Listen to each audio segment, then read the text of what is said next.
মঙ্গলবার বিজেপি প্রদেশ কার্যালয়ে আয়োজন করা হয় এক সাংবাদিক সম্মেলনের। উপস্থিত ছিলেন নবেন্দু ভট্টাচার্য এবং বিজেপির অন্যান্য কর্মীরা।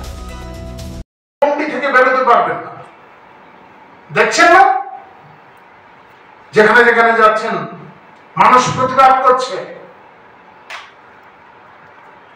মনোহরশিলায় যেভাবে অর্থ চুষে নিয়েছেন মানুষের কাছ থেকে, কোথাও চিট ফান্ডের নামে, কোথাও অন্য কোনো নামে, মানুষ আপনাদের ঘিরে ধরছে, জবাব চাইছে আপনাদের কাছ থেকে, অর্থ ফেরত চাইছে।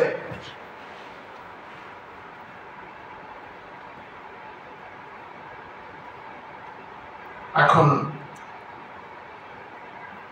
বিধানসভার যে বক্তব্য, সেই বক্তব্যকে আপনারা সামনে রেখে নানাভাবে আপনারা মানুষকে বিভ্রান্ত করার চেষ্টা করছেন। মানুষকে এত সহজে আর বিভ্রান্ত করা যাবে না। মাননীয় রতনলাল নাথ যে বক্তব্য বিধানসভায় রেখেছেন, তো সবাই দেখেছেন আপনাদের মাধ্যমে।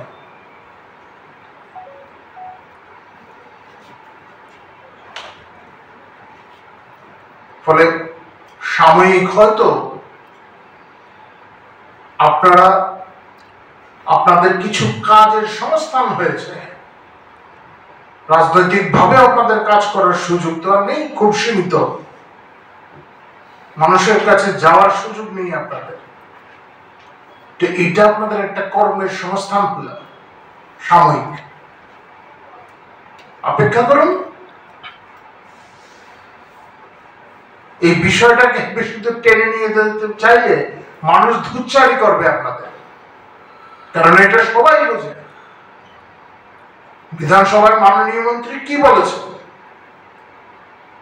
কমিউনিস্ট জাতটার কথা বলেছে, জনজাতি অংশের মানুষের কথা। আমাদের সঙ্গে অনেক জনজাতি অংশের বিধায়করা রয়েছেন, আপনাদের সঙ্গে কজন আছেন?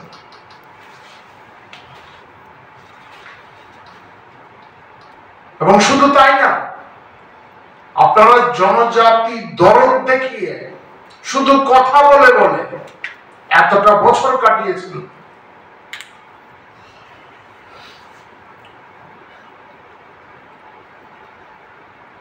যাদের মাধ্যমে আপনারা ক্ষমতায় এসেছেন, তাদেরকে আপনারা শোষণের হাতিয়ার করেছেন। আপনাদের মতো যারা নেতারা আছেন,